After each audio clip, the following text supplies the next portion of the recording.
Hello, today I'm going to teach you how to make crochet cables without a gap beside your twisting rows. As you can see, typical cable instructions end up having a gap beside the twisting rows, and we don't want that. People notice. I'll teach you how to make your cables without any gaps.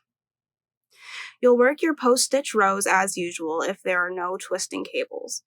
In this case, it's a series of front post and back post double crochet rows, depending on whether you are working on the front or back side of your work. Then you'll begin the next row, the row with the twisting cables, up until the last stitch before the cable.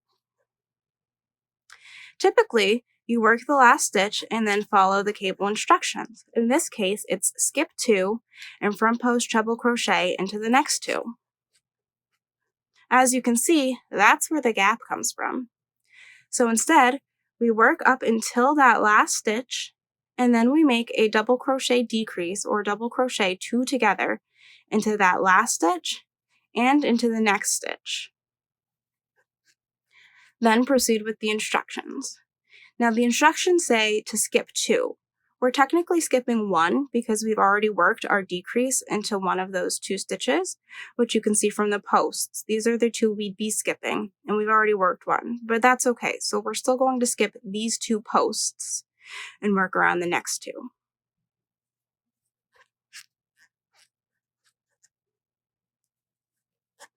Then treble crochet behind these ones you just made into the 2 skipped stitches. Even though we didn't actually skip this stitch, that's the stitch we're going to start working into, and then the next one. So it's treble crochet behind the front posts into our 2 skip stitches, even though we technically worked into one of them already.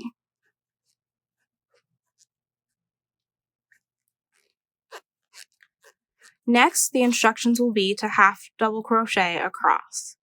Now this doesn't include these 2 stitches here because we've already worked them with our front post treble crochets. In this case, to avoid the gap, we're going to double crochet 2 together or double crochet decrease into that last stitch of the cables and the next stitch, which is where you would usually begin with your double crochets across. And then you complete the row as usual. See? No gaps. Let me show you once more. You'll work your row all the way up into the last stitch before your cables.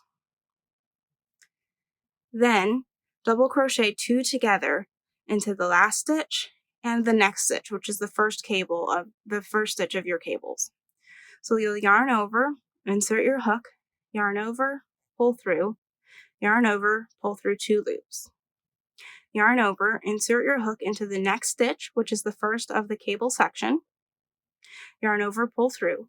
Yarn over, pull through 2 loops. Yarn over, pull through remaining loops. Then continue the instructions. In this case, it's skip 2, keeping in mind that we're really only skipping 1 because we've already worked into that first cable row.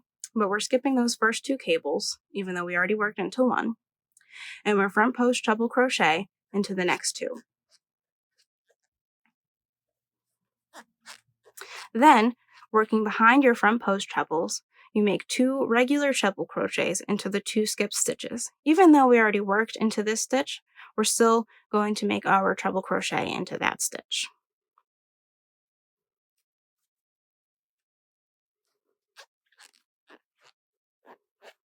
And the next skipped stitch.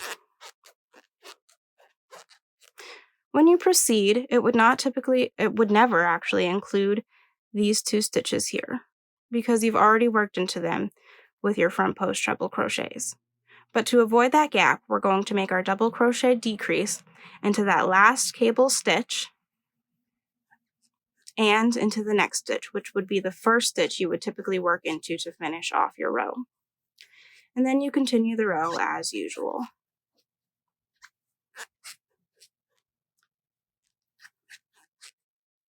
And that is how you get a crochet cable without any of the typical ugly gaps that you see here.